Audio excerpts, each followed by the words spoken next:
شايف الهدف اللي قدامك ده؟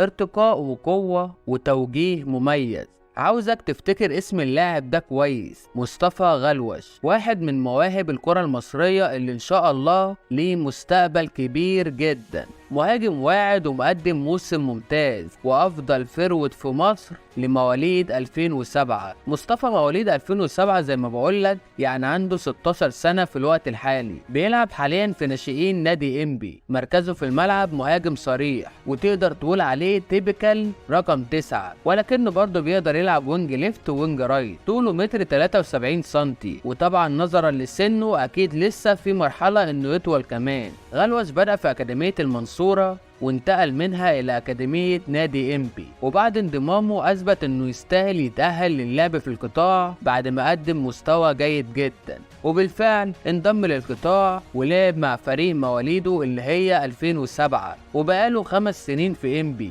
ومقدم مستوى ممتاز معاهم، وحاليا بيتصعد لفريق 2006 لان اللاعب فعلا مقدم اداء عظيم. غلوش هذا الموسم مسجل 16 هدف في بطولة الجمهورية، وساهم بشكل كبير في أهداف كتير سواء بالصناعة أو التسجيل، وكان فعلا لاعب مؤثر جدا. كمان دايما أساسي تقريبا في جميع المباريات، لاعب بيظهر في المباريات الكبيرة. يعني مثلا هذا الموسم انبي واجه النادي الأهلي مرتين، مرة في انبي ومرة في الأهلي. الماتشين انتهوا بنتيجة 1-1، والماتشين سجل فيهم غلوش هدف انبي. كمان غلوش حصل على افضل مهاجم في الجولة اكتر من مرة مع الكابتن احمد شوبير، وبعد نهاية الموسم دخل في تشكيل الافضل في خلال الموسم بشكل عام. تعال نشوف التشكيل ونرجع تاني.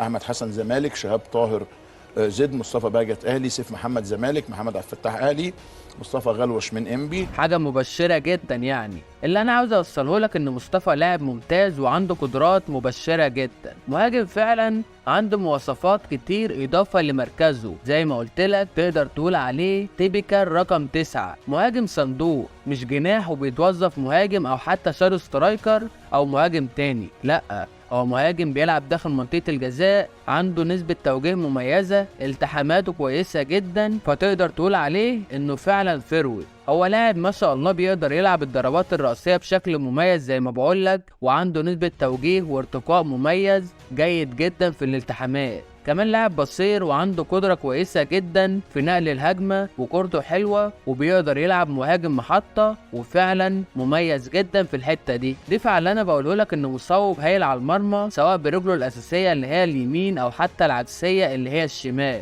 بالاضافه انه لاعب شرس جدا ما شاء الله في الالتحامات، وعنده قوه جسديه وبدنيه ممتازه. طبعا ناقص له كتير جدا علشان نقدر نقول عليه مهاجم ممتاز يقدر يلعب في فرق كبيره، ولكن هو في مرحله الناشئين فعلا سابق ناس كتير في سنه، ويقدر يكمل على نفس النهج ده ويتطور علشان يبقى افضل مهاجمين مصر بعد سنة او 2 من دلوقتي. واتمنى انه يتصعد صغير، لان اللاعب فعلا عنده قدرات مميزة ويقدر يقدم اضافة سواء لانبي او اي فريق تاني في الدوري المصري بعد سنة او 2 من دلوقتي. فاللي انا عاوز اقوله لك والخلاصة ان مصطفى غلوش مهاجم فعلا عنده مستقبل كبير، وان شاء الله يقدر يوصل لمكانة مميزة في الفترات القادمة. هسيبك تتفرج على اللاعب دلوقتي، وعاوزك تقولي رأيك في الكومنتات، وتقولي هل مصطفى غلوش بروفايله بيفكرك بأنهي مهاجم في الكرة المصرية؟ يعني مثلا بيفكرك بمتعب، عمرو زكي،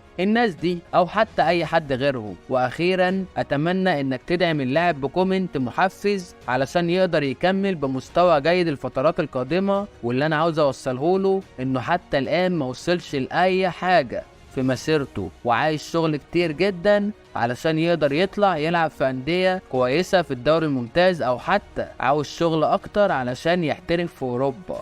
فلازم يشتغل على نفسه علشان فعلا عنده امكانيات كويسة، ولكن لازم يشتغل عليها ولازم يطور نفسه كل يوم علشان يقدر يكون بعد 3 أو 4 سنين من دلوقتي من مهاجمين منتخب مصر ان شاء الله. هسيبك دلوقتي، بس اتمنى قبل ما اسيبك يا ريت توحد الله لا اله الا الله، وتصلي على سيدنا محمد عليه افضل الصلاه والسلام، واعمل لايك وسبسكرايب وفعل زر الجرس علشان يجيلك تنبيه بكل الحلقات الجديده. وكان معكم اخوكم طوفان اهلاوي، نتقابل في حلقه جديده ان شاء الله. اكتب لي في الكومنتات تحت الحلقه اللي جايه عايزنا نتكلم عن مين. نتقابل بخير يا حبايب، اسيبك تكمل الحلقه. سلام.